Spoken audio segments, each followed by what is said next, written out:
बाप रे बेटे और रुकदस के नाम से आमीन। मसीह यीशु में आप सबकी सलामती हो। आज की पहली तिलावत दानियल नबी का सीफा और उसके 7वें बाब में से ली गई है।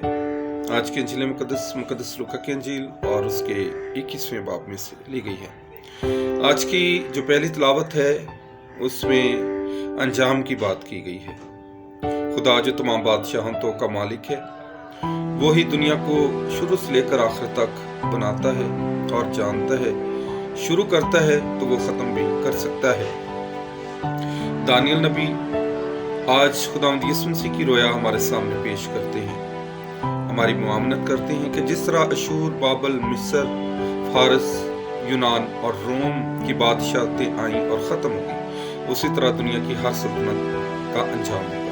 कौमों की तकदीर, सरफराजी और कुव्वत खुदावंद के हाथ में है।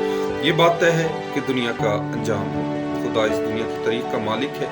वो इब्ने इंसान मुतजस्सद कलमा हमारे खुदावंद यीशु मसीह के जरिए इस दुनिया का इंसाफ करेगा और नई दुनिया का आगाज करेगा जो हमेशगी से मुबलिस होगी। दानियल की तरह यूहन्ना आरफ भी दुनिया के आखिर का मंजर पेश करता है। मुकाशफा 19 बाब में वो जिक्र करता है, मैंने आसमान को खुले देखा, फिर नकरा घोड़ा देखा और जो उस पर सवार है वो सदाकत से भरा और अमीन है।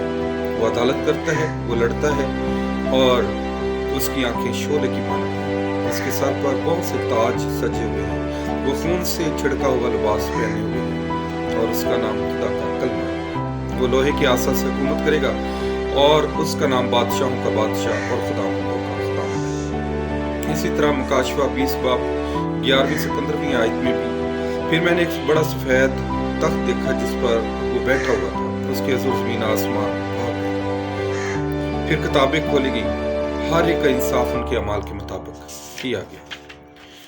फिर मैंने एक नए आसमान और नई ज़मीन को देखा। मुकाशफा 21 बाब। पहला आसमान और पहली ज़मीन जाती रही।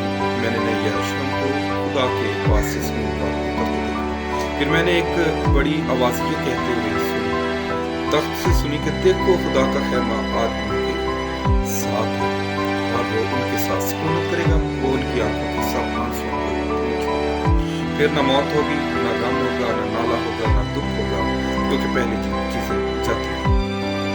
आज दानियल की किताब या किसी भी नबी की किताब हो, अंजील मुकद्दस हो, मुकाशफा की किताब हो, सब एक ही तालीम पर मुतफिका है।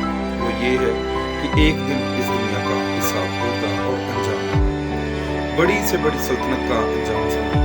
सब कुछ आर्जी है, सिर्फ खुदा को दुआम हासिल है। इसकी सल्तनत का अंत नहीं, वो हमेशा से हमेशा तक है और हमेशा रहेगा। इसलिए अंजील मुकद्दस में इरशाद है कि अपने आप को संभालो। ऐसा न हो कि तुम्हारे दिल में याशी, नशाबाजी और जिंदगी की फिक्र से सुस्त हो जाए।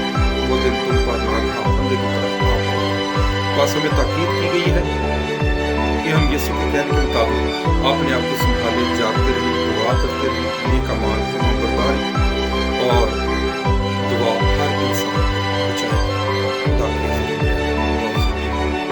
आज का दिन मेरे लिए